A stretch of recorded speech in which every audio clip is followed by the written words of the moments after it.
They said Cubans in Miami is not letting black women that's big in their clubs. They're not letting them in. They're refusing them service. They're saying they're too big and they're too dark. I repeat, Cubans are in Miami telling black women that's too big, they can't come in. Huh? I'm confused. Like, but y'all hate when we make it into a race thing. Why are y'all making it into a race thing? Y'all hate that when we talk about the issues. Why are y'all doing that? Why are y'all doing that? Like, I never been to Miami. I haven't been. Now, no, I'm not that big, but are you going to tell me I'm too dark? Probably. That's crazy. Like, I met some people that was from Miami before. They act stank as hell. Like they do. They act like they shit do not stink. Like they better than everybody. Apartment hunting in Miami is literally a humiliation ritual. They will try to show you a unit that's in the hood for over $5K and say, this is a great location. Look, you're next to all the hot spots. Like, ma'am, I'm about to lay hands on you, and not in a great way. And it's so crazy because I want to ask the people in Miami, what do y'all do for work? Like, I know y'all have like 2, 3, and 4 jobs. I'm not doing that. I don't feel like I need to be working more than one job to make a great income. And I know that's delusional, but it used to be enough. One job used to be enough. It used to be enough to make ends meet. Why is it not? I recently saw a picture of Cuba in 2007, and it was a group of black people, and it just prompted me to think about the Miami Cubans. And I went and I did some research, and I saw that 4 million Cubans identify as either black or mulatto. Correct me if I'm wrong, but that's a lot of black people. So it made me wonder, like, why are Miami Cubans so racist? Like, why are you guys so racist? I don't understand it. Like, you come from a country with so many black people. How'd you guys get to be so racist? It's almost like Hondurans. Hondurans come from a country with so many black people from, you know, they actually bite off the literal culture of a black group in their country, and they're so racist. But like, the Miami Cubans, like, did you guys leave Cuba because you wanted to escape communism, or you wanted to escape black people? Because like, you guys came here and you just utterly despise black people. I was working with this one lady one time, and she brought a cake that we all pitched in for somebody's birthday. And this other black guy from another team, he came because he wanted a piece of the cake. And she was like, ese negro muerto de hambre no va a comer nada que yo compré. And I'm like, con permiso. And she was like, no, Mimi, tú eres una negra fina. I was like, what? Would you like the funny song now that I sing to you? Okay, it goes like this. Happy birthday to you. You live in the zoo. You look like a monkey. And you smell like one, two. Woo! Give a clap, everybody. Happy birthday, legend. Most of his words were that he couldn't place us because we wouldn't be able to communicate with the other employees. Right. All of whom were Spanish. And I said, you don't need to speak or communicate with the other employees because you're on the floor by yourself. He said, but all the supervisors spoke Spanish too, and we needed to communicate with them. I feel like if I want to learn Spanish to be able to compete with them, then I think I should be able to do that on my own.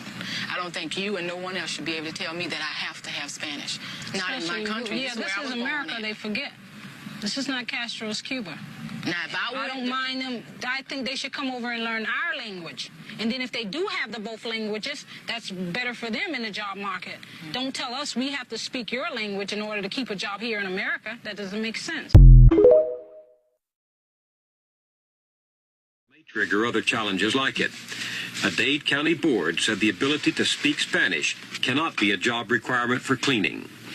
As so often happens in the human conflicts over immigration, someone lost the job Beverly Barnes won. She says this troubles her yet, but that something personal and important to her was at stake. Christmas was coming up. I was saving for a home. I wasn't getting my kids anything for Christmas because we were saving for a home. And that second job meant something. It meant I would at least get one gift if I didn't get anything else. And that was important. But they offered me the Christmas money now if I dropped the case.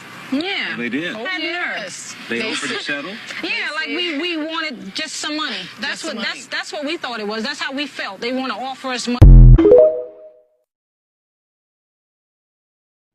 Cuban American woman from Miami here. Actually, I'm from Hialeah. That's real deep. If you know, you know. I'm from Hialeah. I'm originally a Hialeah girl. I am from South Florida. I grew up in a Cuban community. My mom's Cuban. I'm ashamed, and I just want to tell the world I'm sorry. Not all of us Cubans are like that. Some of us do have empathy. Some of us do feel solidarity with the rest of the Latino community that's going through it. Some of us knew this was going to happen and tried to warn our friends and family. I have to explain to you why it's so different in South Florida. The Cubans there live in this bubble where they're the majority, and they think that they're white, and they live in a certain bubble of privilege where they don't see discrimination directed towards them because they're the majority. But I promise you, to those Cubans that haven't really left South Florida, just drive a couple hours north and you're going to realize you're not white. You're not white. You're never going to be white enough for them. So I'm ashamed. I'm ashamed of your votes. I'm ashamed of those stupid fucking videos I see you posting. You're embarrassing yourselves because, I see those three Doritos later videos, and I can't help but fucking laugh. Sometimes I feel bad. I feel bad because the person getting deported didn't vote for shit. But, I have family members that are getting deported. And I have family members that voted for this fucking shit. And I'm never going to share a table with them because now you want to feel sorry and now you want to feel bad. Now you see the consequences of your action where our own fucking family's getting deported. It's too little too late. Too little too late. I see some of you crying on these videos saying how you regret your vote. I wish you had thought about it before. But these are the consequences. This is what happens when you don't give a fuck about your other fellow humans. Karma's going to get right back at you. So again, this is an apology video to the rest of the Latino community. Please know, not all of us Cubans from Miami are like that. I'm not. Thanks, and I hope you all have as good a weekend. As good a week as you can have. Weekend. I wish it was the weekend. It's in the beginning of the week. But anyway, I wish you all a good week. And know that not all of us are like that. Not all of us are pieces of shit. Thanks. Many black Miamians view the sudden in-migration of Cubans with bitter irony. Black Miamians watched as Cuban exiles were given assistance, aid, and money that native-born black Americans never received. Some blacks began to feel that the Cuban migration and the federal government's attention to Cuban needs blunted demands that blacks were making during the 1960s civil rights struggle. Jesse McCrary is an attorney in Miami. At 34, McCrary has had a fast-moving career. He's been an assistant state's attorney general and for a time sat as one of Florida's federal court judges. McCrary likes to remember that he is one of few blacks that is able to maintain offices on Miami's Biscayne Boulevard. We asked McCrary what he thought the Cuban immigration means to blacks in Miami.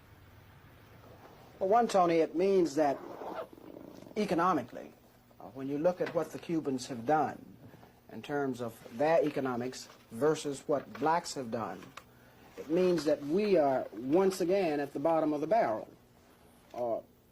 There are no predominantly black financial institutions in this county. Some people would say that, even though there is a bank here with a number of blacks on the board of directors, but when you look at the control of the bank, where the major portion of the stock is held, it's held by white Miamians. Contrasting that, you have Cubans who have a bank that reportedly is one of the fastest growing banks in the country.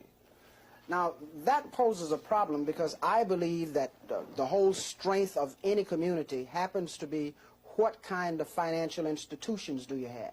Is there an institution that can make a loan to a man who wants to go in business? Is there an institution that is sympathetic to a man who wants to build a house? Is there an institution where he can borrow money to send his children to school? Now, if you don't have those kinds of institutions, then certainly when other people have them, that is white Miami, Cuban Miami, and then black Miami does not have it, it certainly puts them in a pretty poor position, I think. Where is ICE in Miami? How come ICE has not came here yet? Or in Orlando? They claiming that they're here in Florida, but why go to somewhere? I only seen somebody complain about they were in Tampa. I don't live in Tampa area. I stayed early in Orlando, and now I'm in Miami. And I have not seen no ICE, no nothing. Mind you, this is predominantly where they're at. California, New York, Florida, and Texas. They are racist as fuck here. Racist as fuck. They will stare you down, make you feel like you shouldn't be getting anything. Like, they're very, very racist here. And on top of that, they're not hiring no black people here. None. You go to every establishment here, you barely will see any black people, any white people, only them. Why is ICE only in Minneapolis and barely in California? I don't see nothing going on in California. Like, where they're not showing none of that shit. But I'm in Florida. I don't see none of it. No protests are going on here. They can say that it is, but it's really not. So when is ICE going to get here? Mooney said it best. I'm going to tell you why white folks are mad. White folks are mad because got away. Got away. Got away. It's because they don't have slaves anymore. He goes, when we was free, we didn't have no jobs. When we were slaves, we had 12 jobs. He said, imagine if slavery was to come back, they'd be like, oh, welcome home. Welcome back. Okay, here's what I'm talking about. We have customers coming up to us and they are threatened by you. They are threatened by you? Yes. How are they threatened by you? They are afraid to come into the area that you're in. They're afraid to come into the area. It's because you were dancing and singing and talking on the phone. I wasn't doing any of those things but dancing. Okay, well, that's what I was told. And so I checked on you. You seemed okay to me, but I had other people still come up to me after I talked to you. So that was me telling my employee that is okay. It's done. Okay. That was you telling what employee? On the radio. Oh. My employee the threat is gone. That's what you said? What did you say? Yes. No. What did you say? I said the threat is gone. It's done. She doesn't have to worry about it. What kind of threat did I pose? Please? No, she said that the customers were threatened. They were threatened? They not physically threatened. They felt threatened. They felt. How did they feel threatened? I don't know. I haven't talked to them. She talked to them. She just asked me to look into it. Okay. Okay, and then the threat is gone because I am leaving the store? Yes, I thought you were leaving. No, I decided to go back in. Okay. Fine. Okay. So is the threat not gone? Well, I'm confused on how I'm a threat. So I just would like that explained as well. Okay. Because the customers were threatened, because you were standing there dancing and singing, and they wanted to shop, and they felt so like. I wanted to shop as well, so I was threatened by them as well. Okay. So who can you dismiss out of the store? Well, I don't know who they are. I would have to find my associate and see. I'm pretty sure there's a camera in there. You could see who thought I was. I don't have a camera right there. Okay. Yeah. So. Anyway, if you want to Would you mind shop, if I posted this on the internet? Yes, of course I would mind. Why would you mind? Okay, I am not threatened by you, okay? I am saying that we had customers telling our sales associate, they were saying, don't go over there, stay away from her. So they were threatened. So stay away from her. But what was I doing to make a threat? That's all I want to know. I don't know. This is secondhand from me, okay? So I don't know. I just heard singing and dancing and, you know. We have a lot of people that come in and they are under the influence. So I think under the influence of what? Drugs, alcohol, right? So am I under the influence of drugs? I have no idea if you are. So but why are you letting allow? When we have someone that is, we ask them to leave the store. Okay, so how do you know if they're under the influence of drugs, alcohol? Sometimes it's really obvious. Like how? Like they're tweaking or they're falling down or that kind of thing. So if that happens, we ask them to leave. So you said I was a threat, the threat left. So did you believe I was under influence of alcohol? You did say you were going to call the cops. So if I walk back in there, you're going to call the cops? I'm not going to call the cops. I'm saying but that's what you said before. I just want to make sure we get our stories. The reason I would call the cops is if you were causing a scene at the register. That's why I wanted to take it away from the register. Okay? Interesting. Okay. Okay. Where am I right now? What store is this? You're at Jack's. Jack's where? What city? Okay, I'm gonna go back inside and do my job. I appreciate you. As long as you don't cause problems, you can come in. So I'm going around exposing their business. I mean, in the day, I don't care. I'm telling the truth. Y'all not hiring black people. Plain and simple. Then you wonder why we got so much shit going on. All these shooting up and bang bang. These little young niggas out here running the place. Yeah. Then on top of that, they ain't even giving back to the community, especially the black community. They give back to their community. Yeah. Then you wonder why these folks walking around with so much tension on their goddamn chest. And like I said, man, this is the problem that we got in Miami. Motherfuckers can't really find no job, especially a black man. Yeah. It's not even one day after MLK Day, and I'm seeing that Nick Fuentes and his friends went to some club in Miami and played a banned Yee song that's apparently super racist. Racism has become such a common thing that happens on our timelines. It's sad. And I just don't want us to get to a point where we're so complacent that we're used to this and we just allow this. We have to say these things out loud and call these things out. Because this is not normal and this is not okay. You don't have to be from Miami to get what I'm going to talk about, right? But if you from Miami, you know, and you know how big this is.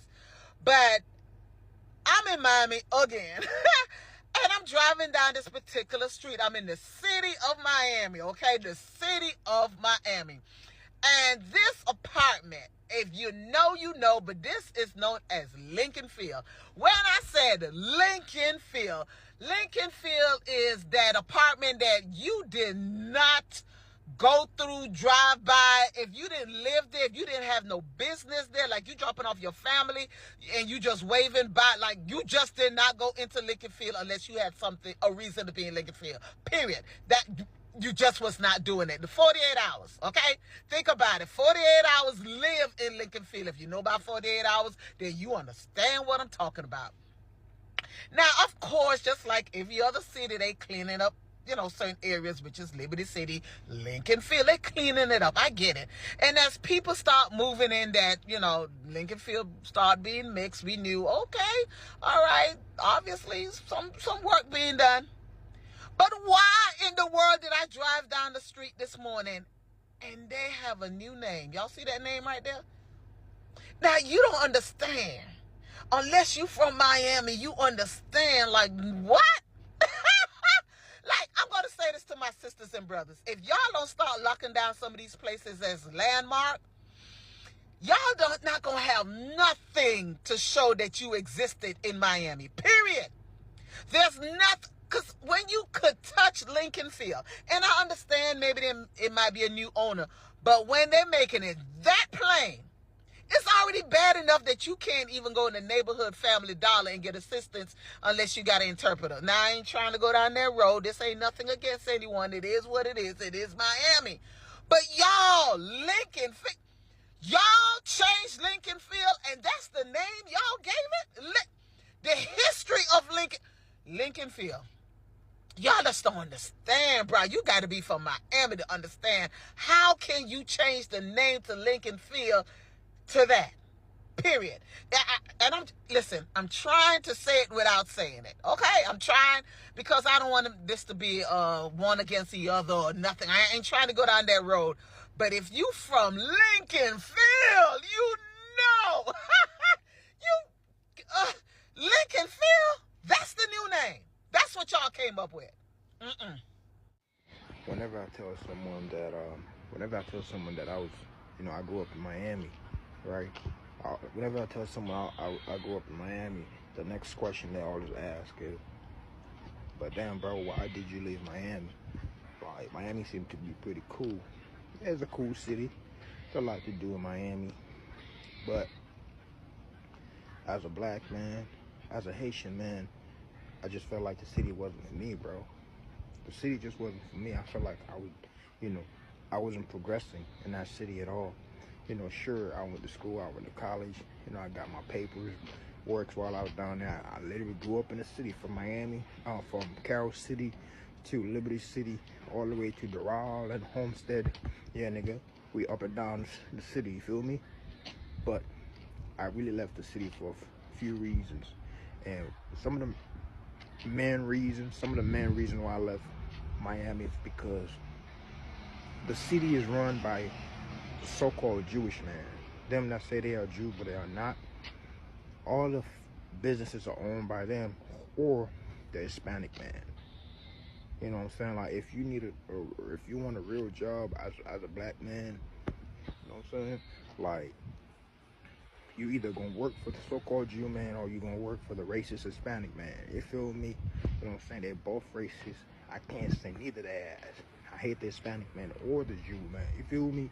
So I realized that it was you know, overdue. It was time overdue, man. I had to get out the city, man. I can't stand these people. You turn left, they're there. You turn right, they're there.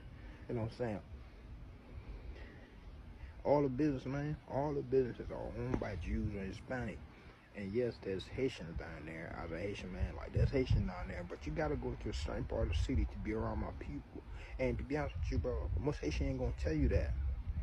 But down in Miami, as a Haitian, unless you have a degree, like I did, working a good job, you know what I'm saying? You know somebody that gonna give you a good job, you gonna end up working the minimum job down in Miami as a Haitians or Caribbeans. You know what I'm saying? Like, you either gonna be working like a McDonald's job, like, you know what I'm saying? Like, the job that don't really pay, but those higher ranking jobs, the Jew men have it, the Hispanic men have it.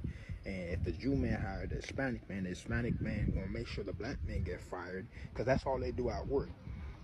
They talk about you at work, man. You know what I'm saying? To make sure you get fired as a black man, whether you be Black Americans or Caribbeans. They'll make sure you get fired so they can bring their own people in. I see that happen all the time. You know what I'm saying? So that's why I was like, bro, if I want to grow and really be around my people, man, I got to get the hell up out of here. So right now, I'm still in Florida, but I'm up Florida, man. You know what I'm saying? Up here, there's a lot of Haitians up here, a lot of Black Americans, man, where I'm at. You know what I'm saying? And when I leave my house, I mostly have to deal with black people. And I love it, man. And when I need something, the hood is a few blocks down the street from my house. I'm not in the hood, but it's not too far from me. I'll drive down there, you feel me? I can either be in Orlando, the hood, or I can be outside of Orlando hood, but I'm gonna be around my folks, because my folks up here. That's why I vibe with Central Florida, man. Man, fuck Miami, dog. I love Miami. You know what I'm saying? I grew up down there, and, you know, a lot of good things, a lot of things that I've experienced in my life happened down there. But as far as staying there, the community down there is racist as fuck. Everybody is Hispanic or either Jews as fuck, all of them, dog. I don't like dealing with these folks, man. They're racist. One thing about Miami and them wanting everybody to speak Spanish, they don't care if their customers don't speak Spanish. They don't care if my black ass come in there and don't know what the fuck they saying and they only speak Spanish. No. But let you be black and don't speak no Spanish. They'll be like, oh, you can't work here. Damn. And they don't care about none of us. None of us understanding what they got going on. They'd rather just serve their people. What really stayed with me was how painful and complicated racism and anti-blackness still are, especially in communities where black culture has influenced so much of their identity. I kept thinking about how Afro-Cubans helped shape the music culture, yet some black people still experience stereotypes, disrespect, and exclusion. That contradiction honestly hit me hard because it shows how deeply rooted these issues can still be. Another thing I couldn't ignore was hearing people openly admit that some of these beliefs has been normalized for generations. That is crazy. I felt like that level of honesty mattered. Some people talk about how race became tied to status, politics, and even acceptance in America. And you could really feel how complicated these experiences are. But at the same time, I kept thinking that eventually people have to choose whether they want to keep repeating harmful mindsets or finally breaking those cycles for the next generation. Because honestly, we really have to think about it for our future kids to come and for their kids to come after them. It is a pertinent situation we're living in right now.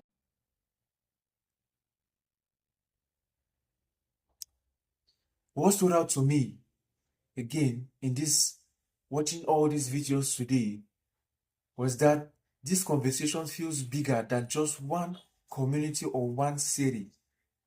I honestly feel like it reflects a larger issue about how Black culture is often celebrated while Black people themselves still face discrimination and stereotypes. That's why hearing people challenge those ideas directly actually meant something to me. It really touched me here. Real growth only happens when people are willing to have uncomfortable conversations instead of pretending these problems don't exist. Like what we are doing right now. We need to face it because it's really becoming alarming. Things are going crazy out here, guys. We can't ignore it anymore. We need to stand up and our voices need to be heard. Overall, I walk away feeling like, honestly, accountability and understanding are one of. Overall, I walked away feeling like honesty, accountability, and understanding are the only ways people can move forward together. Conversations like this might feel uncomfortable, but silence usually makes things worse. Thank you all so much for watching and spending this time with me. I really love to hear your thoughts in the comments.